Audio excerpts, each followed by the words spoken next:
नमस्कार। मैं शंपा मंडल अपनी एकल प्रस्तुति अभिनय करने जा रही हूँ। प्रस्तुति का नाम कस्तूरबा। समय सीमा 19 मिनट।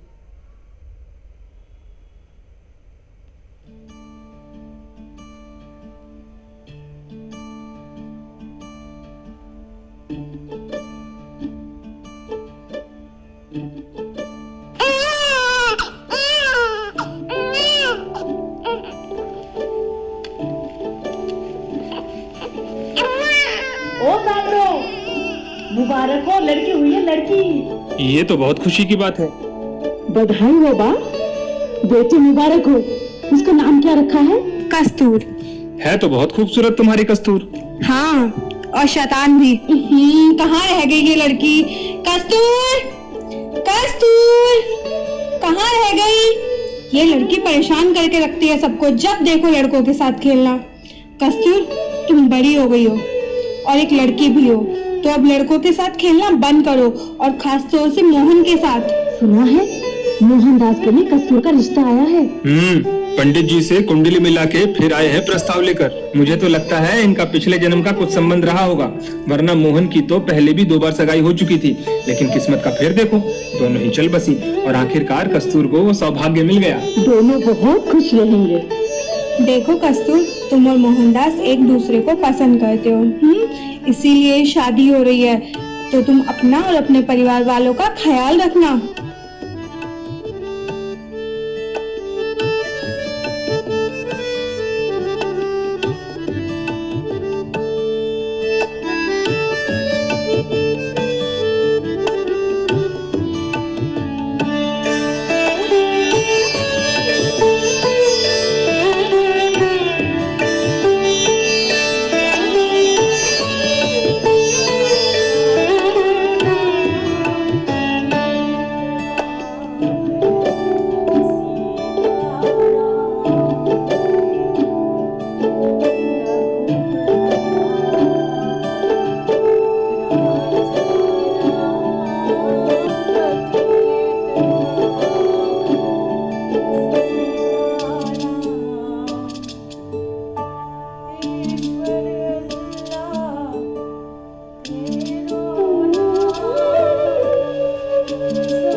मैं कस्तूरबा गांधी, बैरिस्टर मोहनदास गांधी की धर्मपत्नी। हमारे भारतीय समाज में लड़की को ये सिखाया जाता है कि वो अपने पति के घर में, जो कि उसका ससुराल है, वहाँ हंसी खुशी रहे, सबका साथ निभाए, सबकी देखभाल करे, पति को देवता माने, वगैरह वगैरह। तो जाहिर है मैंने भी वही रास्ता अपनाया, सबकी देखभाल करी। मैं और मोहन, हम बचपन में खेल के साथी थे। मैं उनकी कस्तूर और वो मेरे मोहनदास। गिल्ली डंडा खेलना, निशानेबाजी करना, एक दूसरे का बाल नोचना, फिर कपड़े खींचना। सारा दिन हम हंसते रहते थे जब तक हंसते हंसते बेहोश ना हो जाए। वैसे हूं तो मैं मोहनदास से 6 महीना बड़ी, लेकिन रॉब वो हमेशा मुझ पे ही चलाता था। वैसे है तो वो भारतीय पति और मैं एक भारतीय पत्नी, सुंदर, सुशील, सर्वगुण संपन्न। वैसे इतना गुण होने के बावजूद कोई फायदा नहीं हुआ। शादी के 1 साल के अंदर अंदर मोहन ने अपना रूप दिखाना शुरू कर दिया। अखबारों के छोटे छोटे इश्तिहार देखकर वो सारा दिन उसी के बारे में चर्चा करता रहता। कस्तूर, इस बारे में तुम्हारी क्या राय है? कस्तूर, इसमें तुम्हारी क्या सोच है? कस्तूर, उन्होंने ऐसा क्यों कहा? जीना हराम करके रखा था मेरा। जहां भी जाती, जहां पे भी, चाहे सासू मां के साथ पड़ोस के घर जाऊं या फिर मंदिर, उसके लिए उससे इजाजत लेनी पड़ती। मैं क्यों लूं इजाजत? मैंने कोई गलती की है? ना ही मैंने चोरी करने गई हूं। मैंने इजाजत नहीं ली और इस बात का उसको गुस्सा आ गया। दरअसल गुस्सा उसको इस बात की नहीं थी कि मैंने इजाजत नहीं ली। गुस्सा तो इस बात की थी कि मेरी 2 जेठानियां अपने पतियों के पास दौड़ती है इजाजत लेने, और मैं नहीं जाती क्योंकि इससे उसके आत्मसम्मान को ठेस पहुंचता। लेकिन मैं भी कस्तूर हूं, मेरा भी आत्मसम्मान है।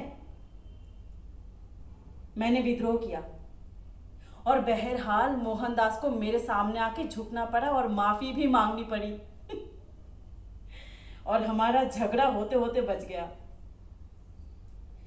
और यहीं से ही हमारे बीच दरार का बीज बोना शुरू हो गया था। हर बार कोई ना कोई बहाने से मुझे नीचा दिखाता। मेरे ऊपर कितनी सारी चीजें उसने थोपा है। कस्तूर, तुम ऐसे क्यों खड़े हो रहे हो? कस्तूर, ऐसे नहीं बात करते। कस्तूर, ऐसे नहीं खाते। कस्तूर, तुम ऐसे वेश में जाओगे? एक बार तो उसने मेरे ऊपर चरित्रहीन होने का भी दावा ठोक दिया। चरित्रहीन? मैं?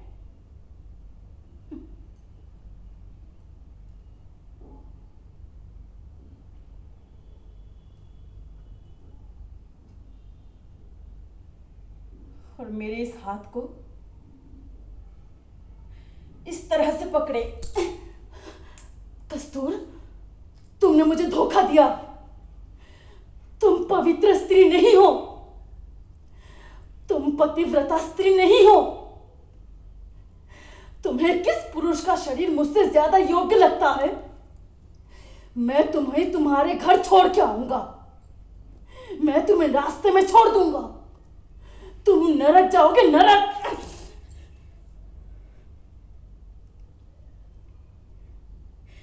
मेरे हाथ से खून रिस रहे थे। मेरी चूड़ियां टूट के गिर गई।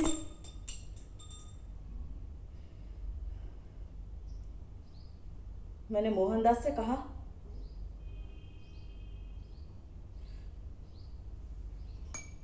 मोहनदास, तुम्हारे साथ जीना मेरा नरक ही है।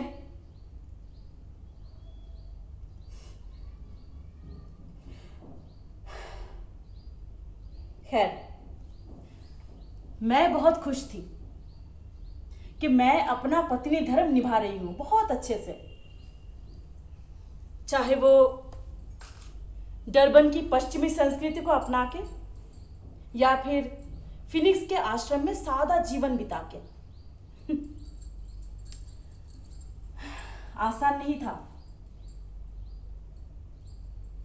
हम दोनों तो भाई बहन की तरह रहने लगे। सेक्स के बारे में तो बात ही नहीं कर सकते थे। ना कोई माँ अपनी बेटी से, ना कोई पिता अपने बेटे से। लेकिन मैं भी कस्तूर हूं, मैंने हार नहीं मानी। एक दिन रात को जब अंधेरे ने पूरे शहर को अपनी गिरफ्त में ले लिया था, तब मैं सज सवर के मोहनदास के कमरे में गई और धीरे से जाके उसके पास बैठ गई। मोहनदास ने मेरी ओर देखा और देखकर बोला, कस्तूर, कस्तूर, तुम जाओ जाओ यहां से। क्या कर रहे हो यहाँ पे? अरे हो क्या गया है तुम्हें? जाओ जाओ, आइंदा ये गलती दोबारा मत करना, जाओ।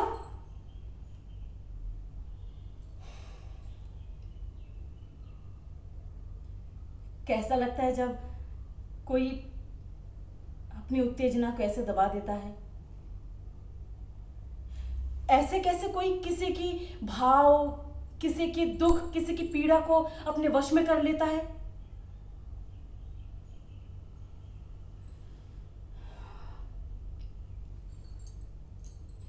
बहुत आसान नहीं था। फिर भी मैंने आश्रम के जीवन को अपनाया।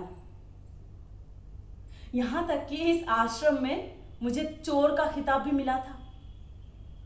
जब मैंने मेरा बेटा देवदास, उसको मैंने इतना सा चीनी खिलाया था, क्योंकि बेचारा खाने को तैयार ही नहीं था, तो मैंने चीनी खिलाया ताकि वो खा ले। और मुझे खर्चेलू औरत कहा गया। खर्चेलू मैं? अरे शादी के बाद जब वो विलायत गया था, तब मैंने अपने गहने उसको दिए थे ताकि पैसों की कमी ना हो, और मैं खर्चेलू?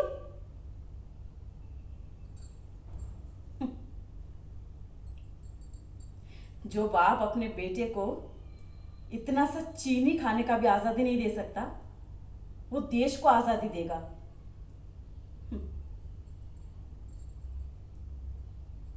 मैंने बहुत कोशिश की मैंने कि आश्रम के साथ, आश्रम के लोगों के साथ मैं अपने आप को ढाल लूं, लेकिन सब कुछ गिरा के मुझसे हर चीज हो पाए, ऐसा तो संभव नहीं। रुको, तुमने क्या कहा? तुमने क्या कहा? खुद को गिराकर? कस्तूर, तुम्हारी हिम्मत कैसे हुई इस घर में रह के मेरे सामने तुम इस तरह की बातें कर रहे हो? तुम अभी ये पॉट साफ करोगे, और साफ करते समय मुझे तुम्हारे चेहरे पे खुशी नजर आनी चाहिए। और अगर ऐसा नहीं कर सकते हो तो निकल जाओ यहां से। मोहनदास, तुम अंदर चलो, तुम कोई तमाशा मत बनाओ, अंदर चलो तुम। मोहनदास, तुम ये क्या कर रहे हो? तुम यही सब करने के लिए मुझे यहां पे लेके आए थे। मैं और सहन नहीं कर पा रही हूं मोहनदास। मैं कहां जाऊंगी बताओ? कहां जाऊंगी मैं? कौन है मेरा यहाँ पे जिसके पास मैं जाऊं?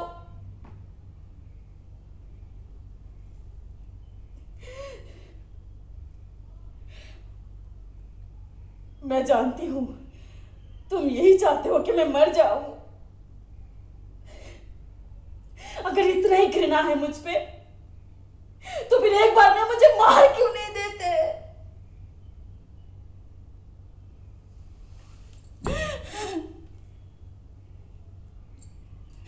तुम इतने निर्दयी कैसे हो सकते हो मोहनदास? कैसे हो सकते हो? Power off. मैं तुम्हें घृणा करती हूँ मोहनदास, घृणा करती हूँ।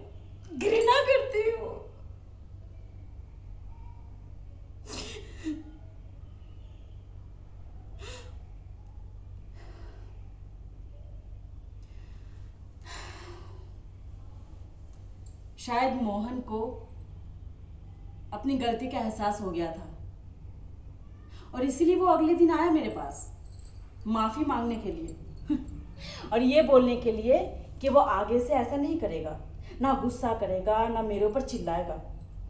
लेकिन कहते हैं ना, भारतीय पति।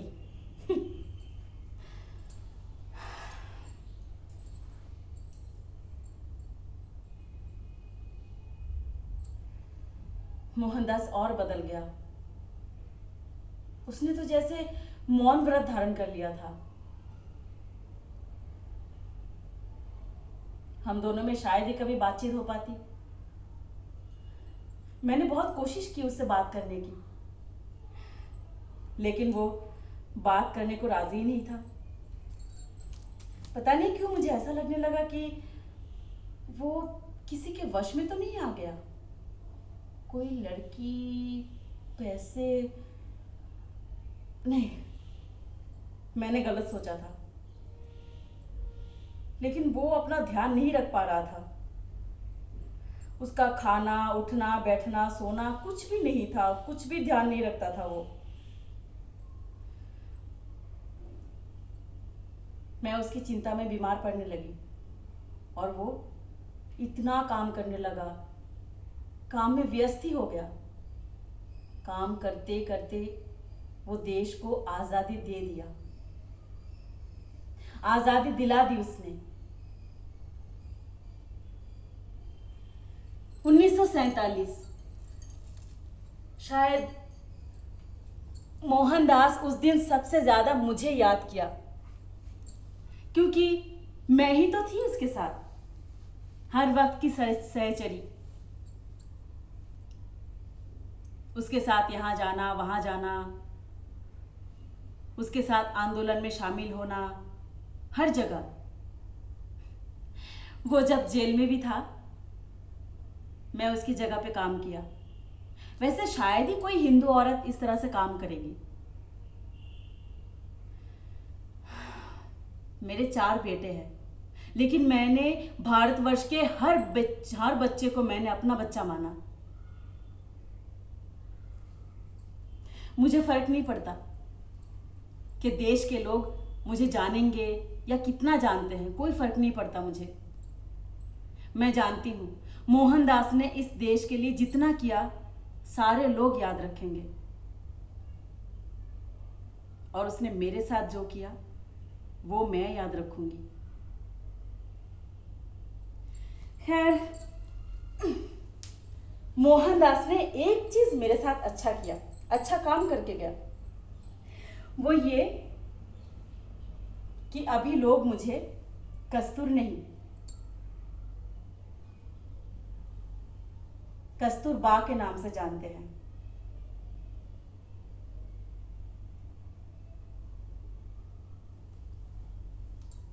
नमस्कार।